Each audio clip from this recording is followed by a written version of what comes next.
A very good afternoon to you and welcome to our very short presentation on DATV. I hope you're going to find this interesting. What we'll cover is not in too much detail to bore you. We're going to show you how you set up a station very quickly. We're going to show you the different types of setups that one can use. There are many ways to kill a cat. And we're going to show you where to get further information so that if you're interested, you've got enough reading material to really get into the grips of this little program. And I'm sure, hopefully, that soon we will see many of you on DATV in due course. It's a fascinating part of the hobby.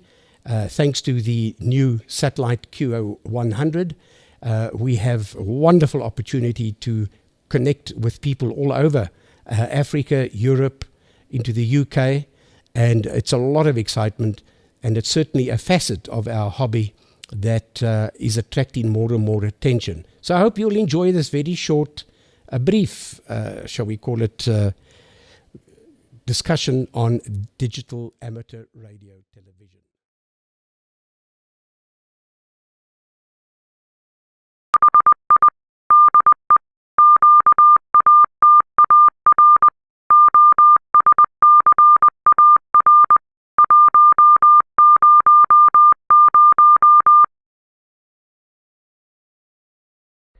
CQ, CQ, CQ, CQ, CQ, CQ, DX. This is Alpha 71 Alpha United. I'm talking to you through in the occasion of the inauguration of Sahelsat 2, the channel who was precisely for the radio amateur. And this is the first time in history that you will receive us clearly, and we will receive you 9 by 9. I hope it will accumulate it and give all the the amateurs all over the world the opportunity to use our channel and communicate it with our organization. The Qatar Radio Society would like to thank you and thank the whole amateurs in the whole world. Thank you very much. Wa shukran wa ma'a salam.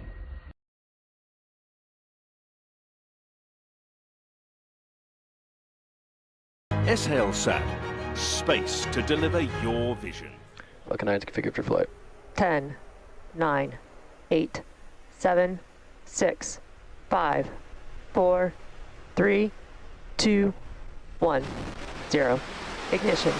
Liftoff.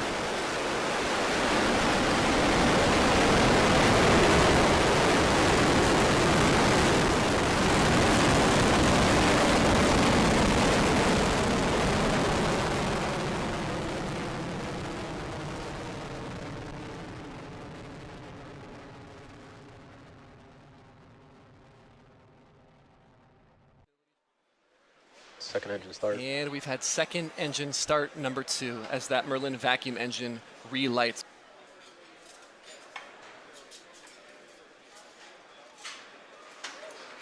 Spacecraft separation confirmed.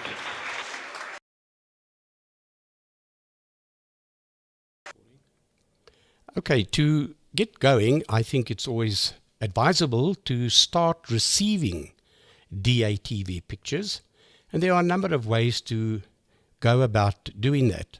The one way is to get one of these little sat finder receivers, not too expensive. The disadvantage is that you can't see anything below 1,000 symbol rate, and nor can you receive H.265 video, although you can receive the audio. So it's a bit limited, but it gets you going if you just want to look at the beacon. The other way is to use the Mini Tuner, a beautiful little receiver that you build as a kit, or you can get the components from the British Amateur Television Club, BATC. They have a comprehensive program on receivers and also transmitters, and that's a very worthwhile organization to perhaps join if you're interested in DATV. One can also receive DATV signals using the ubiquitous Pluto, a little bit of a modification to the software, and one will be able to receive high quality DATV signals using the Pluto. So those are basically the three different ways. Mostly people use the mini tuner, a fantastic little receiver, has a lot of advantages.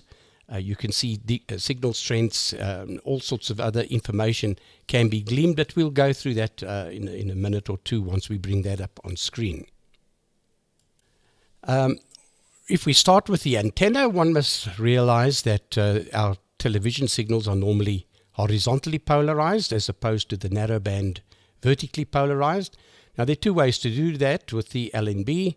You can either put 18 volt onto it and that will automatically change the polarization, or you can just leave it as a 12 volt up to the LNB and then move the actual LNB into a horizontal position.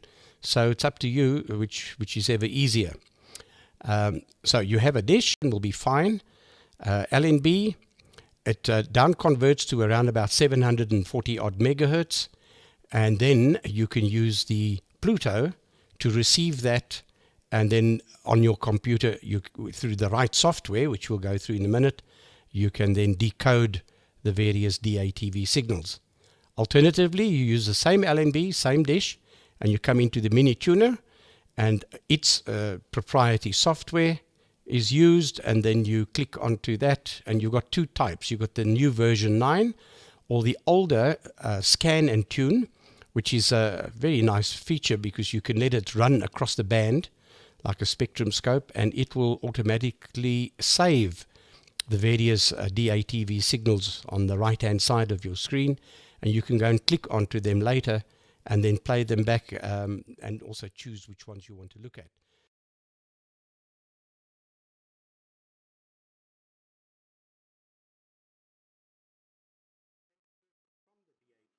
Or even download it from their web page.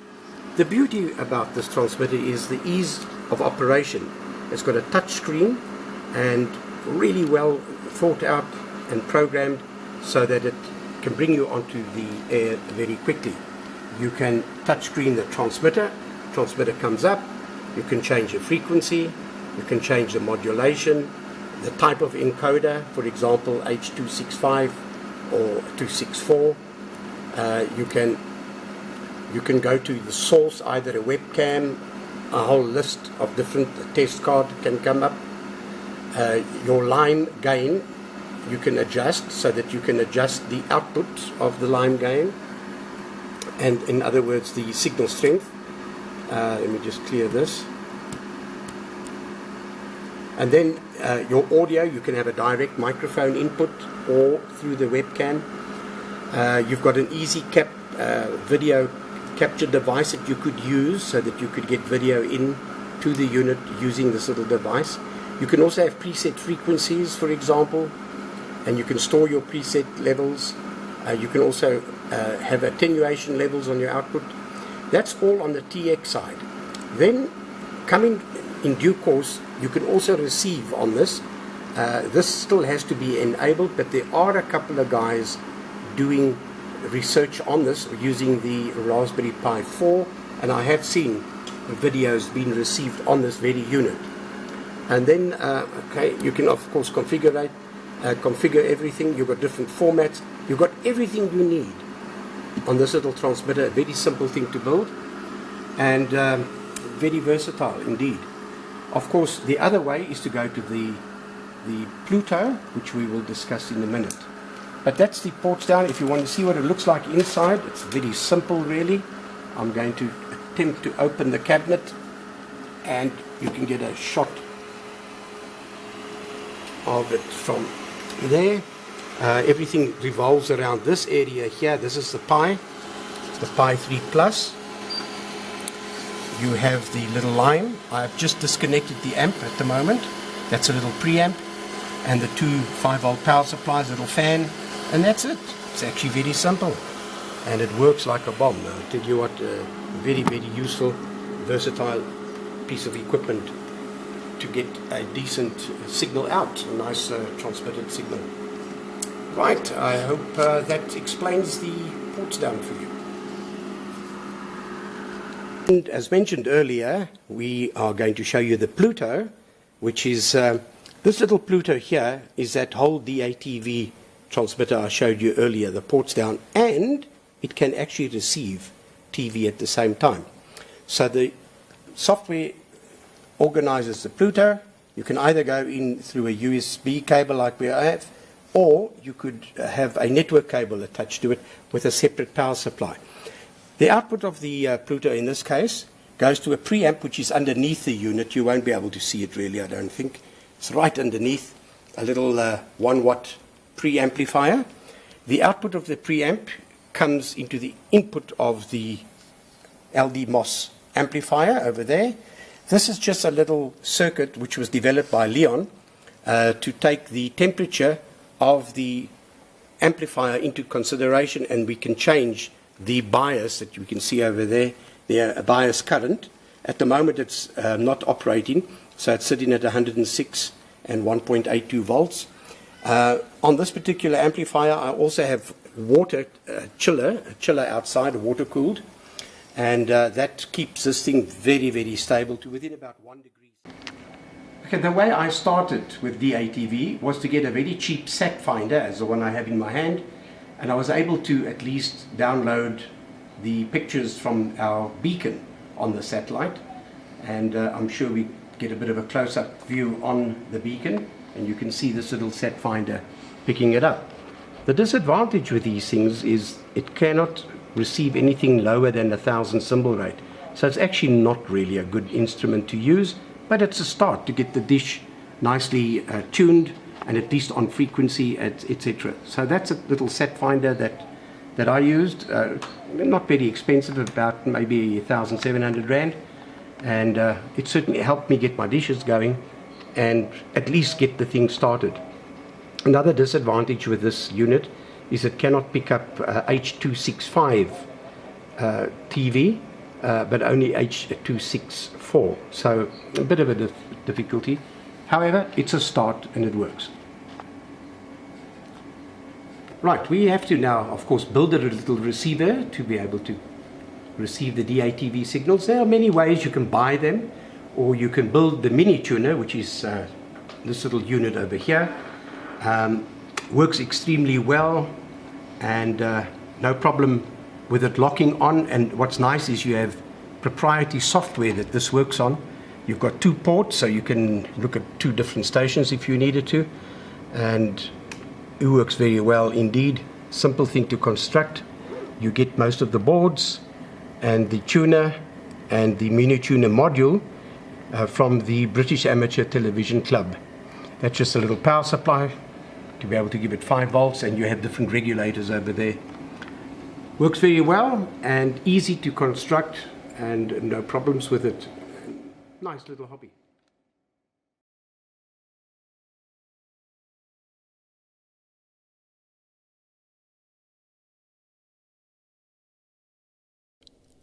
Right. This is a little contraption we made to keep the receiving LNB accurate on temperature control. So it is a polystyrene box which we have put some fiberglass around, and this is the QNED down converter, which I actually use for narrowband, and then just a nice fiberglass box upon that, and that gets coupled of course to the antenna. As you can see, there's your little potty with the down converter connected to that on the 2.4 meter dish, solid prime focus.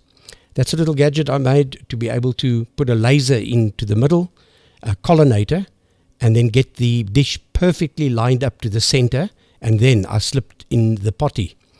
This is the accuracy. I'm plus minus 1 hertz to the geo satellite beacon. That's Charlie, DK3 Zulu Lima, came to visit me not so long ago, operating the narrowband transmitter.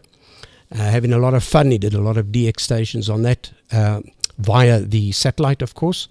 Just another view of old Charlie there. Can you believe the shack was quite clean? Doesn't look like that now.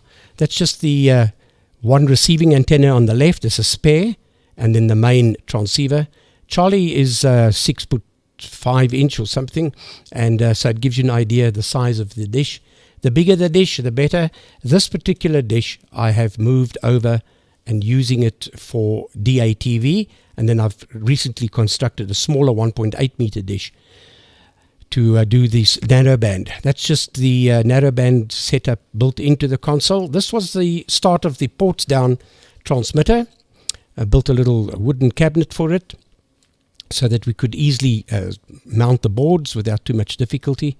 And this is just the way it was going through. I got my pattern makers at work to knock this up together one Friday afternoon, and they did a very good job. Came out quite well in the end. Of course, we then sprayed it, firstly with a prime coat, and then painted it white, and that's with the screen. That's a finished article, of course not wired up yet, but we'll show you in due course what that looks like. That supports down. Of course, the labels had to come on. Far from finished, but it's a start. And you can see how that progressed. This is the Lime SDR that we use for transmitting the signal from the ports down into that. And I put some copper heat sinks on because it did get quite hot. I've subsequently changed this for a newer model which doesn't get hot at all. So these were the 3-volt regulators that got hot. That's the Raspberry Pi 3. And that's the heart of the ports down. And that's the Lime coupled to a little amp and the 2 power supplies, 5-volt power supplies, a little relay there for PTTing the main linear amplifier. And that's the output of the little amp now coupled to a cable that couples to the main amp. And there's the ports down, Raspberry Pi 3. This is the mini tuner, which we use to receive DATV signals from. A nice little kit that you can get from the British Amateur Television Club. We have mentioned this before. I put bigger chokes in to get absolutely better than DC value on the power supply. Right, now the ports down labeled a bit, and there it's on, ready to go. Worked first shot. There was absolutely no issues. I must also thank Romeo. He helped me ZR6RB on the ports down. This is the start of the main linear amplifier. We milled out a piece of the aluminium and then slotted in some copper, because that's a copper heat sink, and did a quite good job of that, getting it in tight. And that is where we put the pallet on of the linear. It's mounted to that, so you can get very good transfer. I've also using water-cooled temperature control through a temperature controller we use on molds, so it keeps the temperature accurate to within 1 degree Celsius. So there are water channels through that. As you can see, the pipe comes in and the cold water goes through and out the other end, and I can adjust the temperature to whatever I want. I normally run at about 14 degrees, between 13 and 14 degrees Celsius. And there's the pallet now to be mounted on the copper plate, which then absorbs the heat and then distributes it through the aluminium block. Copper is a very, very fast conductor of heat, so we can get rid of the heat very quickly. Of course, you do, use copper paste. Why I like the Amplion is that it's already got filters built in and ready to go. Very clean signal. All the inputs and outputs were tested like that. As you can see, the voltage is coming in, your bias voltage. And then we found a bit of self-oscillation because of the sensitivity. So we took an old Doom tin, cut it open and then bent it. I got some pieces of tin from Louis, ZS6BD, and we then bent this into a nice little unit to be able to shield off the transmitter side, and it works a treat. Absolutely no self-oscillation whatsoever, and just soldered the corners. What's nice with tin is it's very easy to use, and it solders so nicely and bends so easily. So okay, once we used the old Doom tin, we then of course just sanded it off, and there we are. Made sure that the holes lined up with the tapping. Let me tell you, to tap into copper is not easy. You can break a tap very quickly. So that's what it started to look like, and then somebody slapped a call sign on. and tightened up everything, and we also made a little supports to make sure that the tin could withstand any rigorous treatment. That's the end of it. That's what it looks like, the final article with the lid, and we are back to square one.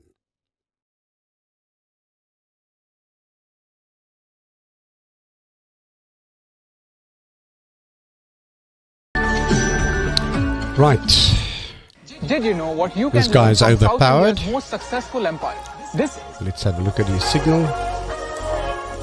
And let's just turn his audio down a bit. Vijayanagar. It literally means the city of victory. And today I'm going to tell you 4 simple life He's also looking at the live, but he can see he's overpowered. I don't know why he doesn't do anything about it. It wasn't big in terms of size, VU2ELD. Hampi, the capital of Vijayanagar, was the And second most prosperous city in the right, he's world. got a good signals. Carrier 90, 80, 85, thereabout.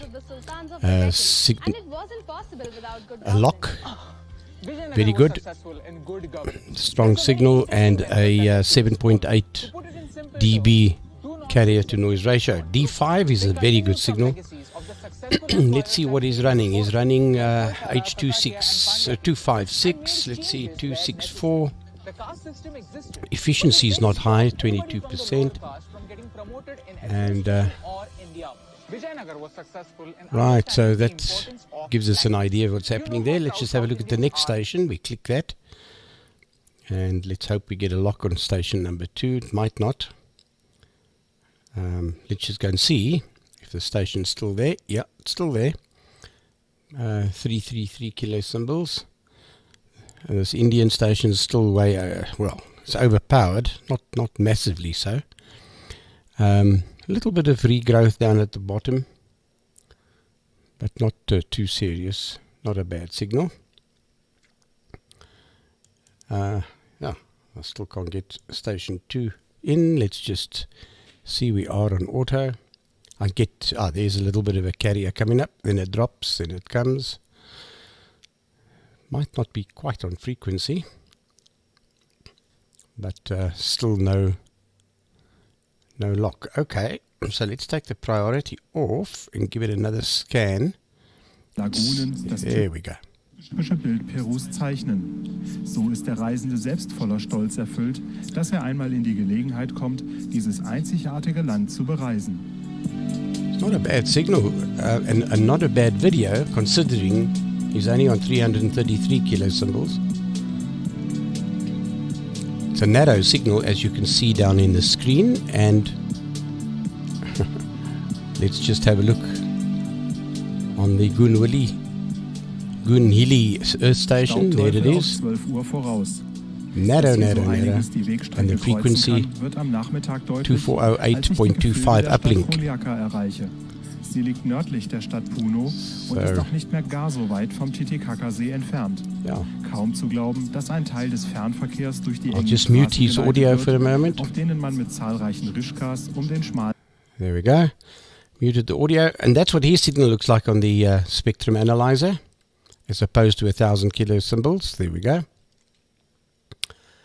And yeah, where is this guy going? Yeah. DL1ZAX. But a nice video, absolutely, for 333.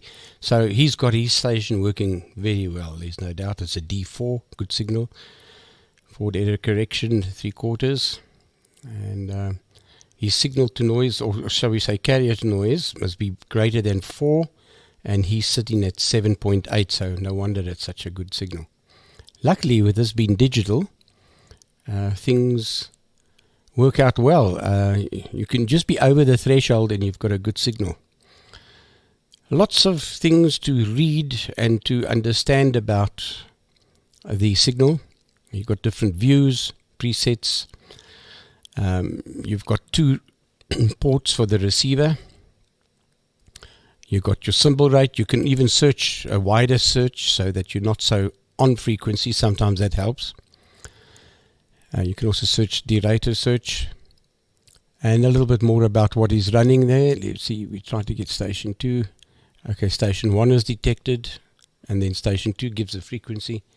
What's nice is these little presets here. Sometimes when there's a lot of stations on, they all line up, and you tick them to keep them from being replaced, and you can just go and click on them and at will, and you can then call up those stations, provided they're still transmitting. Right, so that's a very quick setup. I'm just going to quit. Once you have your transmitter going and everything set up, you want to start transmitting. A very nice site is hosted by Goonhilly Earth Station. It's provided by BATC and AMSAT UK, and it shows you a live spectral view of all the stations that are on the satellite.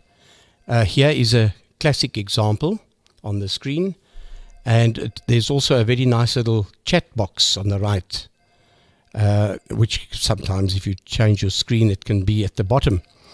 But you can then see which stations are overpowered, who is on frequency, what frequencies they are on, different bands at the bottom here.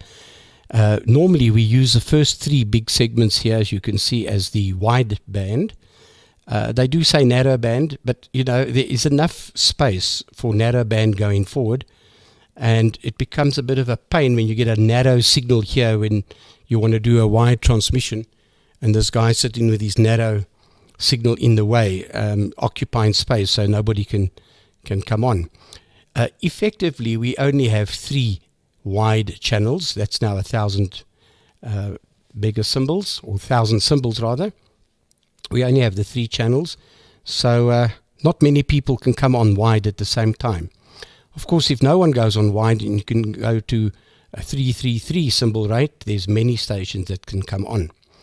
The British Amateur Television Club has a wonderful discussion and a little round robin QSO every Thursday evening. I think it starts 8 p.m. British time, about 9 p.m. South African time during our winter, and they sit on the very last channel over here, and they have a lovely round robin chat, and very interesting to watch.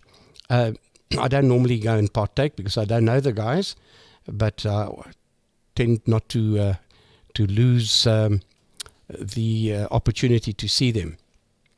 Anyway, that's the Goonhilly Earth Station site.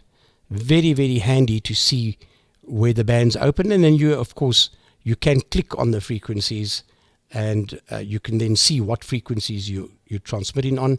I just want to see if I can do it this way while we're recording. And this is the British Amateur Television Club site. Very, very interesting to go onto that. They've got every bit of information you do require to become a BATV enthusiast. They will help you. They've got every bit of information is on this site.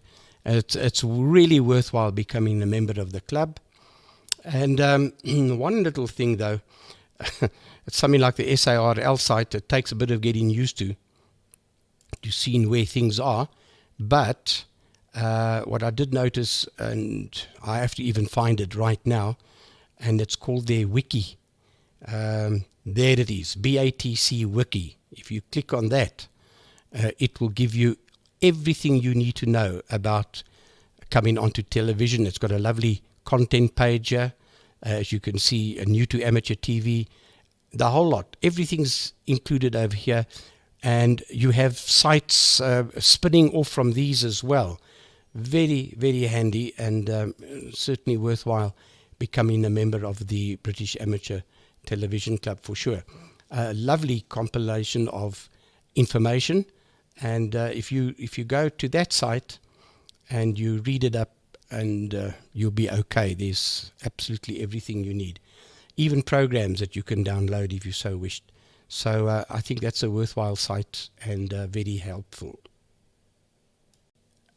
VU3OBR, a good friend of mine, Saro, sent me some links, and a bit small on the screen, so we're going to have these links at the end of the program, or available, and this gives you more on the Pluto, for example. So we'll send you those, or give you those links at the end of this program.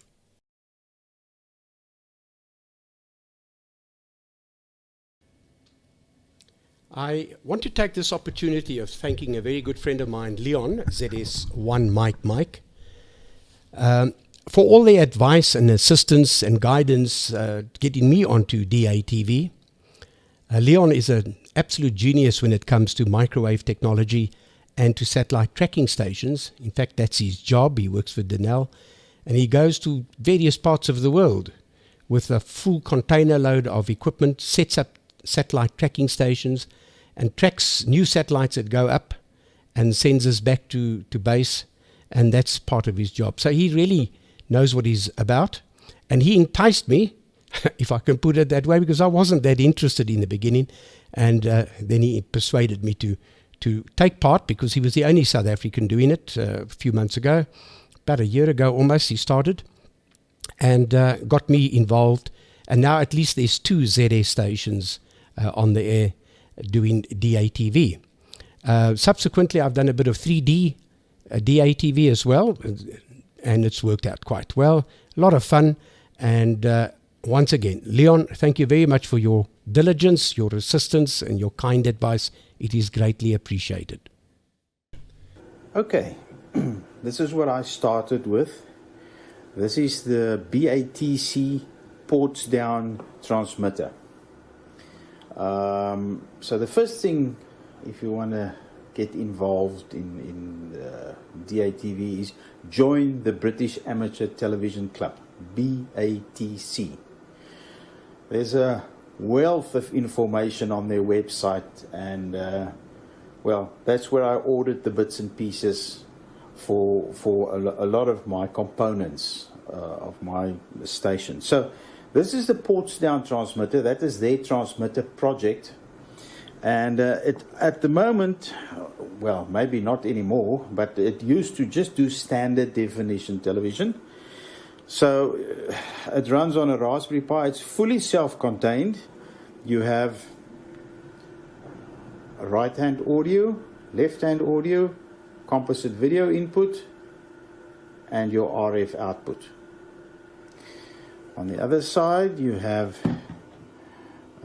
PTT out to key your amplifiers further down the line.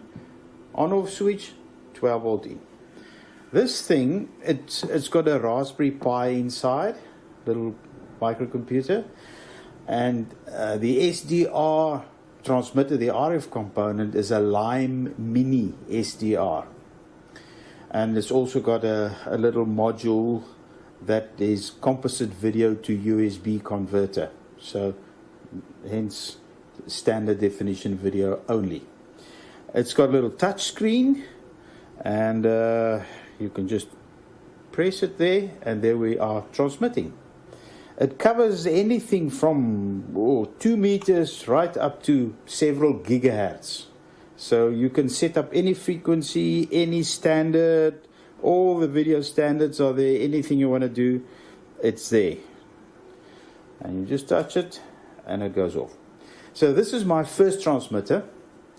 It needs a lot of ventilation. This is the air exit. I have 2 fans inside, a central one, and then a blower at the back. So all you have to do, you can buy everything locally except the software for the Raspberry Pi. They've written the software, which works very well, and that's all you need as far as the transmitter is concerned. I'm not using this anymore. I've upgraded to high definition, for which you need a very fast computer, a very fast PC, to convert the HDMI to the proper transport stream, which then exits the computer via USB into this baby, the Pluto. This is a new software defined radio by Analog Devices, and this thing also covers from about DC to light, but you can only access it via USB. So the USB output from your computer goes in here, and it powers it everything, and out comes your RF. Right, the RF coming out of here is maximum 0 dBm, which is 1 milliwatt. You need more. So what I use a little amplifier module like this, This is a commercial Avantec, very expensive thing. You don't have to use that. It's just because I've been an RF collector for many, many years. I have all sorts of little building blocks. So you can get this, a similar thing from Banggood for, I can't remember, maybe 150 Rand or so. That does the same job. This has got 20 dBs of gain, so your 0 dBm is now up at 20 dBm roughly, 100 milliwatts, which is more than you need, depending on your layout. But this is what I use. I actually use this one. Just to overcome your cable losses, because my power amplifier I have mounted outside in my workshop, inside the workshop against the wall, because my transmitting dish is on the roof of the workshop, and you want minimum loss after your final amplifier. So this is to overcome the loss from inside the shack through about, I think 20 meters or so of RG214 cable, which has got quite a bit of loss at 2.4 gigs, but it's not too bad. So this overcomes that, and from there we move to the power amplifier outside, which is what I'll show you just now. Let me just take the camera out there. Okay, here we are in the workshop, and here mounted against the wall, bottom left is a Wi-Fi amplifier, normal Wi-Fi repeater amplifier, which needs about 50 milliwatts or so for full output. I don't require full output. Then it gives out, they say 8 watts, but it doesn't. It gives out 4 watts. Above it, the blue thingy is a remote control receiver, because I can remote control this from inside the house, so I don't have to come outside late at night to switch off the power amp. And the grey box with the 2 fans is where I've fitted my power amplifier, which can give me up to 250 watts, but of course you never need that much for the satellite. So all I have to do is press a button on the remote, and the amplifier fires up. So I'm not transmitting from inside the house, so there's no RF going out now. So that's it. The RF comes into the room with the cable at the bottom, the RG214. It goes down, it makes a loop, and then into the little black box. And from there it goes with RG400 into the amplifier, and it exits the amplifier on the right hand side, which is LMR 400 high flex, going through the wall onto the roof. I think it's about 3 meters or so, 3 maybe 4 meters. I've written it down somewhere, to the feed of the dish. So that in a nutshell is my complete transmitter setup. I'll just show you the receiver, because you have to be able to receive as well. So we go back inside to show you the receiver setup. Okay, this is my receiver, and again the BATC came to the rescue. They have this beautiful project. It's a French design by a very clever French guy who designed this receiver and wrote the software for it. It's called the Mini Tuner. Now you get various models, but you have to build it yourself. You can order the bits and pieces from the BATC. It's very easy to assemble, and you have to use it with a PC, but it doesn't need a very hot PC. Just a general PC is fine, or a laptop. It doesn't have to be as powerful as the one you need for the high definition transmission. So it's got a lot of controls, namely an on-off switch and the LED to tell you it's on. That's the only controls. At the back you have 2 antenna connectors, normal F-type connectors. You only use one. 12-volt input there, and the USB socket, mini USB, that goes to your computer. Then you have the same Frenchman, as far as I know. I could be wrong, I'm not sure. But anyway, also a French guy wrote, yes, it must be, yeah, because he wrote the software for the PC to run this baby. And he's written various versions of this software. He's continuously upgrading it. And that is called Mini-Tune. He also has a very clever version which is called Scan and Tune, which also incorporates a little spectrum analyzer so that you can see what's going on. Okay, let me reassemble the station and we'll show you some live footage. Okay, right, now we're inside again. Everything's been reassembled. There you see the receiver, the Mini-Tuner receiver with the Pluto SDR transmitter on top of it. There you have a view of the software running on the PC for the receiver, the Mini-Tune receiver with all its functions, and very nice. On the top little screen is the screen of my high power computer which runs the transmitter. That is OBS running there, and also the Pluto is controlled from there. So the HDMI video from the camera there goes to the PC. There you can see the picture in the PC. And I'm actually transmitting now, but locally, not through the satellite. I'm just transmitting through a small antenna locally. And here I'm receiving myself on the Mini-Tuner receiver on the second PC. I'm using two separate PCs for transmit and receive. So outside, on top of the workshop, the transmit dish is a 2.4 meter dish, which is very big. It doesn't have to be that big, but yeah, it's nice. And for receive, I use a 1.2 meter dish with a modified LNB, so that the IF coming back from the LNB is in the same region as what it was originally for 12 gigahertz, because we're receiving on 10 gigahertz now. And that, in a nutshell, is DATV. Gary said I only have 3 minutes, so I can't say anything more. Cheers from ZS1 Mike.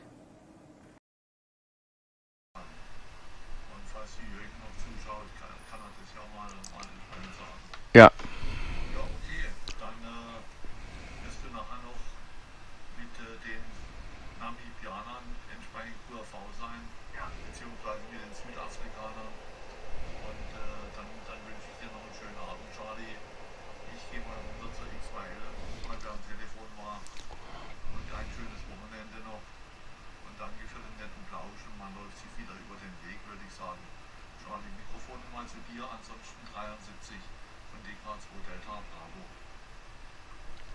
Jo, prima. Alles bestens. Und ja, Jürgen ist vielleicht schon wieder weg oder hat weitergeschaltet. Es sind ja direkt mal ein paar Rufzeichen hier. Looking around at that, but there's nothing about that's cheap at all. So it's almost worth risking your aircraft rather than paying out that, because it would buy a new one. Just have a spare aeroplane instead of buying the software. I suppose in the winter it'd be good, because you could play around without going out with the real plane. We'll have to see. But everything, they're all getting you, making you spend the money. You buy this,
Right, in conclusion, I certainly hope you found this relatively interesting. I hope you're going to do some further reading on the topic and that we really get to see you on DATV in due course. As I said earlier, it's a fascinating hobby. We've given you a very brief overview of how to get going, where to get further information, and you could have seen now firsthand what it looks like on your screen and what the possibilities are. So all the very best, and if you need any further information, you could contact me via SAMSAT. All the best, 7-3, this is Zulu Sierra 6 Yankee India, signing clear.